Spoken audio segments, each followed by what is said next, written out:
Chloé Dufranc, une jeune serveuse noire, pensait vivre une soirée de travail comme les autres jusqu'à ce qu'elle trouve par terre le portefeuille d'un milliardaire. Ce qu'elle découvre à l'intérieur la folle sur place, une photo de sa mère prise des décennies plus tôt. Bouleversée, elle exige des explications, mais l'homme évite la confrontation. C'est alors que Chloé décide de découvrir la vérité, une vérité si troublante qu'elle en pleure comme jamais. Musique. Le restaurant Le Jardin était presque vide ce lundi soir. Chloé ajusta son tablier noir et passa les mains dans ses cheveux crépus relevés en un chignon simple.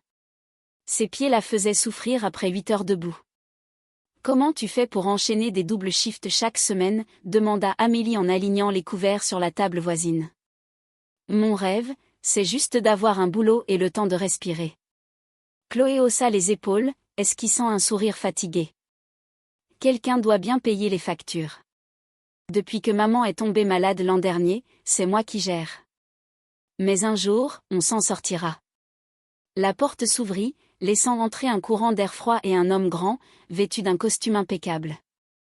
Il marcha d'un pas assuré jusqu'à une table dans le coin, avec la prestance de ceux qui ont l'habitude d'être remarqués. « Celui-là est pour toi », chuchota Amélie avec un petit coup de coude. Rien qu'à sa cravate, on devine que le pourboire va être généreux. Chloé s'approcha de la table avec son sourire de service. « Bonsoir, monsieur. Bienvenue au jardin. » L'homme hocha simplement la tête sans détourner les yeux du menu. Il y avait quelque chose de familier dans ses traits, mais Chloé n'arrivait pas à mettre le doigt dessus. Un de ces cadres qu'on voit dans les magazines économiques. Peut-être du vin rouge, le meilleur que vous ayez, et le filet de bœuf saignant. Pendant qu'elle notait la commande, Chloé sentit son regard posé sur elle avec une intensité étrange. Il l'observait comme s'il essayait de résoudre une énigme. « Autre chose, monsieur ? » « Non, merci. » Durant tout le repas, il parla à peine, se contentant de réponses brèves. Une fois son assiette terminée, il se leva rapidement, laissant un pourboire plus que généreux sur la table. Et c'est là que tout bascula. Son portefeuille en cuir glissa de la poche intérieure de sa veste, s'ouvrant au sol. Chloé se baissa pour le ramasser en même temps que lui. Leurs doigts touchèrent l'objet simultanément et elle la vit. Une photo qu'elle connaissait par cœur. Son souffle se coupa net. Son cœur battait si fort qu'elle l'entendait dans ses tempes. « C'est ma mère. » L'homme arracha le portefeuille de ses mains avec une rapidité surprenante. Mais il était trop tard. Chloé avait vu Madeleine Dufranc, sa mère bien plus jeune, souriant à l'objectif avec ce même sourire dont Chloé avait grandi entourée. « D'où vous connaissez ma mère ?» demanda-t-elle, la voix plus forte qu'elle ne l'aurait voulu. Ses mains tremblaient. Le visage de l'homme blêmit. L'espace d'un instant, il parut vulnérable. Puis son expression se referma d'un coup, comme une porte qu'on claque. « Vous devez faire erreur. Je ne connais pas votre mère. Mais j'ai vu la photo. C'était elle ? J'en suis sûr. Vous vous trompez ? » Il déposa quelques billets supplémentaires sur la table. Et gardez la monnaie, et il partit simplement. Chloé resta figée, les yeux rivés sur la porte. Tout son corps tremblait. « Et Chloé, ça va ?» demanda Amélie, inquiète. Non, rien n'allait. Son monde venait de basculer. Sa mère, Madeleine, qui avait toujours gardé le silence sur son passé, qui l'avait élevée seule en cumulant 2 emplois, qui n'avait jamais parlé d'un homme riche dans sa vie. Qui était cet homme ? Pourquoi avait-il une photo de sa mère ? Et pourquoi mentait-il ? Une résolution monta en elle comme une vague, peu importe qui il était, ni sa fortune, elle découvrirait la vérité. Sa mère lui avait toujours dit que le passé devait rester où il était. Mais cette fois, le passé venait d'entrer dans le restaurant et il laissait une trace impossible à ignorer. « Amélie, tu as vu dans quelle voiture il est parti ? Quelqu'un a noté la plaque ? » À cet instant, une nouvelle Chloé était née. Une Chloé prête à tout pour percer les secrets enfouis. 3 jours plus tard, Chloé se tenait devant l'imposant bâtiment de verre et d'acier de Beaumont Entreprises. Après avoir fouillé chaque recoin d'Internet à la recherche d'indices sur le mystérieux client, elle avait découvert son identité, Gabriel Beaumont, un des hommes d'affaires les plus influents de la ville, le roi de l'immobilier. Ses mains étaient moites alors qu'elle ajustait le col de son chemisier. Impossible d'entrer ici sans se faire remarquer. Elle n'avait ni rendez-vous, ni contact, rien. Rien d'autre que la détermination qui brûlait en elle. « Tu peux le faire », murmura-t-elle en avalant sa peur. Le hall d'entrée ressemblait à un palais moderne, du marbre à perte de vue et derrière un immense comptoir, une réceptionniste au visage figé. « Bonjour, je souhaiterais parler à Monsieur Beaumont. » La femme ne leva même pas les yeux. « Vous avez un rendez-vous ? » ?»« Non, mais c'est une affaire personnelle urgente. »« Monsieur Beaumont ne reçoit pas sans rendez-vous. Laissez vos coordonnées. Quelqu'un vous recontactera si cela entre dans les intérêts de l'entreprise. » Le sang de Chloé ne fit qu'un tour. Ce n'est pas une affaire professionnelle, c'est au sujet de Madeleine Dufranc. La réceptionniste leva enfin les yeux, visiblement agacée. « Pardon ? Madeleine Dufranc ? Dites-lui que la fille de Madeleine Dufranc est ici. »« Mademoiselle, si vous n'avez pas de rendez-vous. »« Je ne partirai pas. J'attendrai toute la journée s'il le faut. » La réceptionniste prit le téléphone, contrariée. Chloé s'installa dans un des fauteuils du hall, résolue. Son cœur battait à tout rompre. Elle tentait de contrôler sa respiration. Que lui dirait-elle une fois en face de lui ? Et lui, comment réagirait-il ? 20 minutes plus tard, les portes de l'ascenseur s'ouvrirent. Un homme en costume en sortit. Ce n'était pas Gabriel, mais il avait la même prestance. « Mademoiselle Dufranc, je suis Philippe, l'assistant de Monsieur Beaumont. Il peut vous accorder 5 minutes. » Les jambes de Chloé tremblaient, mais elle se leva avec assurance. Aucun mot ne fut échangé dans l'ascenseur. Lorsqu'ils atteignirent le dernier étage, elle fut conduite dans un couloir silencieux jusqu'à une immense salle donnant sur la ville. Gabriel Beaumont était debout face aux vitres. Il se retourna lentement lorsqu'elle entra. « Laisse-nous, Philippe. » L'assistant sortit, refermant la porte. Le silence était aussi lourd que du plomb. « Comment m'as-tu retrouvé ? » demanda enfin Gabriel. « Est-ce que ça a de l'importance ? Je veux savoir pourquoi vous avez une photo de ma mère dans votre portefeuille. » Gabriel s'assit dans un large fauteuil en cuir et lui indiqua de faire de même. Chloé resta debout. « J'ai connu ta mère il y a bien longtemps. Ça, j'avais deviné. Ce que je veux savoir, c'est pourquoi vous avez menti au restaurant et quel genre de relation vous aviez. » Il passa une main dans ses cheveux poivre et sel. Il semblait lutter contre ses propres souvenirs. « Madeleine et moi, nous nous sommes rencontrés quand nous étions jeunes. Je débutais dans l'entreprise. Elle travaillait dans un grand magasin. Nous sommes tombés amoureux. » Ces mots tombèrent comme des pierres. La gorge de Chloé se serra. J'ai continué à la voir pendant presque 1 an. C'était la période la plus heureuse de ma vie. Mais mon père l'a découvert. Il m'a menacé de me déshériter si je restais avec elle. À l'époque, j'étais trop faible, trop ambitieux. J'ai choisi l'argent et l'entreprise. Vous l'avez abandonné. Sa voix n'était plus qu'un souffle étranglé. Oui, je lui ai dit des choses horribles pour qu'elle me déteste, qu'elle ne cherche jamais à me revoir. Et ça a marché. Il marqua une pause. Des années plus tard, quand mon empire était bien installé, j'ai essayé de la retrouver, juste pour savoir si elle allait bien, mais elle avait disparu, changé de ville. Et pourquoi vous gardez encore sa photo ? Gabriel leva les yeux vers elle, rempli d'une tristesse profonde. Parce que je n'ai jamais aimé personne comme j'ai aimé ta mère et parce que je sais que c'est la plus grande erreur de ma vie. Les larmes montèrent aux yeux de Chloé, brûlantes, mais elle se força à ne pas les laisser couler. Toute sa vie, sa mère avait évité de parler du passé. À présent, elle comprenait pourquoi. Elle a élevé sa fille toute seule en travaillant 2 boulots. Elle n'a jamais eu de luxe, jamais eu de répit. Pendant que vous étiez ici dans votre tour de verre, elle descendait les escaliers de service après 12 heures de travail. Gabriel baissa les yeux. Je ne savais pas qu'elle avait une fille. Maintenant, vous le savez. Et moi, je sais qui vous êtes. C'est tout ce que je voulais. Elle tourna les talons. Attends, quel est ton nom complet? Chloé Dufranc. Lorsqu'elle quitta le bâtiment, Chloé laissa enfin les larmes couler. Toute son identité, tout ce qu'elle pensait savoir sur sa vie semblait s'écrouler. Il y avait une brèche dans son histoire que sa mère n'avait jamais comblée. Et désormais, les pièces du puzzle commençaient à s'assembler d'une manière qu'elle n'aurait jamais imaginée. Le petit appartement n'avait jamais semblé aussi étouffant. Chloé avait l'impression de manquer d'air alors qu'elle fouillait la boîte à souvenirs que sa mère avait laissée avant de mourir. Lettres, photos anciennes reçues de Johnny. Tout lui paraissait différent, comme si chaque objet renfermait des secrets qu'elle ne pouvait plus ignorer. C'est alors qu'elle le vit.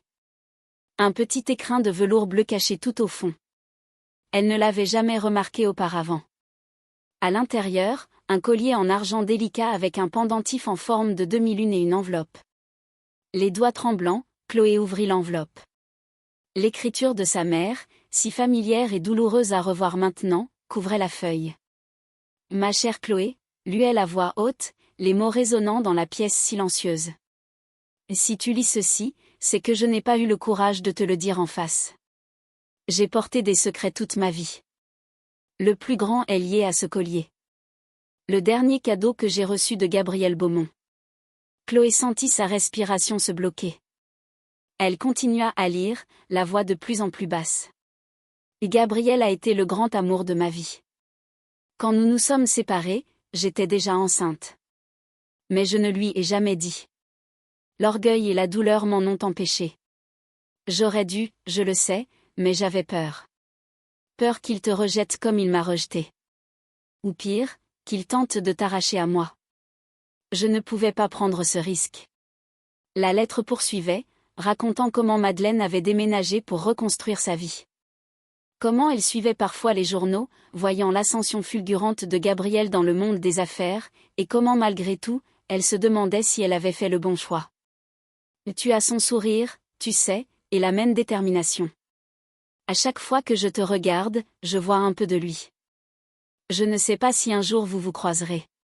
Une partie de moi l'espère, une autre le redoute. Mais tu mérites de connaître la vérité. Gabriel Beaumont est ton père. » La lettre glissa des mains de Chloé. Elle attrapa le collier et le leva à la lumière. À l'intérieur du pendentif, une minuscule photo à peine visible, elle et sa mère. La vérité était désormais limpide. La colère, la confusion, tout se mélangeait dans sa poitrine. Elle ne dormit pas de la nuit. Le lendemain matin, elle était de nouveau à l'accueil de Beaumont Entreprises. Et dit à Monsieur Beaumont que Chloé Dufranc est ici. Il va me recevoir. Cette fois, elle n'eut pas à attendre. Philippe en personne vint la chercher moins de 5 minutes plus tard. Dans l'ascenseur, un calme étrange s'empara d'elle. La tempête intérieure s'était apaisée, remplacée par une détermination froide. Quand elle entra dans le bureau, Gabriel se leva immédiatement. « Tu es revenu. Je savais que tu reviendrais. » Chloé déposa le collier sur son bureau. « Vous reconnaissez ceci ?» Gabriel prit le bijou d'une main tremblante. « Je l'ai offert à ta mère lors de notre dernière rencontre. Il y a une photo à l'intérieur et une lettre. » Chloé inspira profondément. « Ma mère ne vous l'a jamais dit, mais lorsqu'elle est partie, elle était enceinte. » Gabriel pâlit. Il s'agrippa à la table comme si ses jambes ne le soutenaient plus. « Oui, de moi. » Les yeux de Gabriel s'écarquillèrent. Il semblait vidé, incapable de réagir. « Tu es ma fille. » « Oui, d'après la lettre de ma mère. »« Pourquoi ? Pourquoi elle ne m'a rien dit ? Parce que vous l'avez abandonnée pour l'argent ? Parce qu'elle avait peur que vous rejetiez l'enfant ou que vous tentiez de la lui prendre ? » Gabriel tomba dans son fauteuil. En l'espace de quelques secondes, il semblait avoir vieilli de 10 ans. « Toutes ces années, j'ai eu une fille sans le savoir. Et moi, j'ai grandi sans père jusqu'à il y a 3 jours, quand votre portefeuille est tombé dans un restaurant. Si j'avais su, si j'avais eu la moindre idée. » « Qu'est-ce que vous auriez fait de différent ? » demanda Chloé, la voix ferme. « Vous auriez laissé tomber votre précieuse entreprise ? Ou vous auriez continué comme avant, mais avec un peu plus de culpabilité ? Gabriel ne répondit pas. Il reprit le collier dans ses mains, les yeux brillants de larmes. « Qu'est-ce que tu attends de moi maintenant, Chloé ?» C'était une question qu'elle se posait elle-même depuis la veille. Que voulait-elle au juste? La vengeance, la reconnaissance, une part de la fortune qu'il avait choisie au lieu de sa mère? Je ne sais pas encore, répondit-elle honnêtement. Mais je pense que vous aviez le droit de connaître la vérité. Une semaine s'était écoulée. Chloé n'était pas retournée au restaurant. Elle avait démissionné par téléphone sans donner d'explication.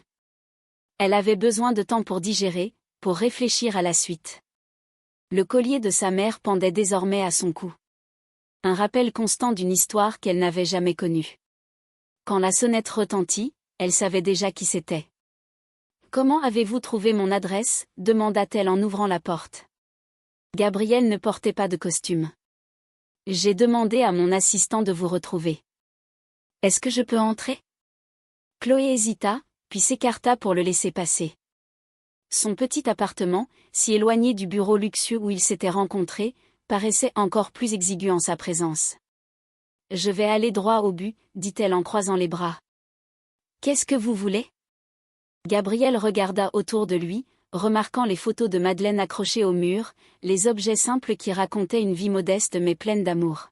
« Je veux connaître ma fille.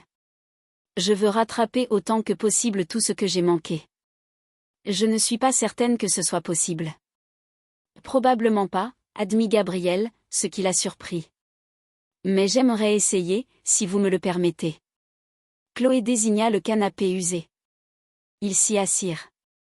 Vous savez ce qui me dérange le plus, demanda-t-elle enfin. C'est que vous ne l'avez même pas cherché. Si vous l'aimiez tant, pourquoi ne pas vous être battu pour elle? Parce que je suis un lâche. Je l'ai toujours été. J'ai bâti un empire, mais je n'ai jamais eu le courage de courir après la seule chose qui comptait vraiment.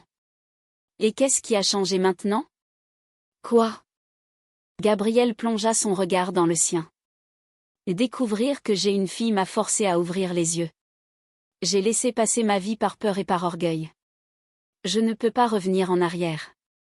Je ne peux pas réparer ce que j'ai fait à Madeleine, mais je peux essayer d'être quelqu'un de meilleur maintenant. Chloé sentit les larmes monter. Cette fois, elle ne les retint pas. Je ne veux pas de votre argent. Je ne veux pas porter votre nom. Je veux juste comprendre pourquoi ma mère, la femme la plus forte que j'ai jamais connue, a aimé quelqu'un comme vous. Gabriel esquissa un sourire triste. Moi non plus, je ne comprends pas. Elle méritait bien mieux. Alors, qu'est-ce que vous proposez? Du temps, rien qu'un peu de temps. On pourrait commencer par un café une fois par semaine, peut-être, sans pression, sans attente. Et si un jour tu décides que tu ne veux plus me voir, je respecterai ton choix. Chloé porta la main à son pendentif. À l'intérieur, en plus de la photo, une inscription minuscule qu'on ne pouvait lire qu'à la loupe. Pardonner, aimer, recommencer. Un café, une fois par semaine. Mais je ne promets rien de plus. Gabriel hocha la tête. Il acceptait les conditions et semblait sincèrement reconnaissant pour cette petite chance.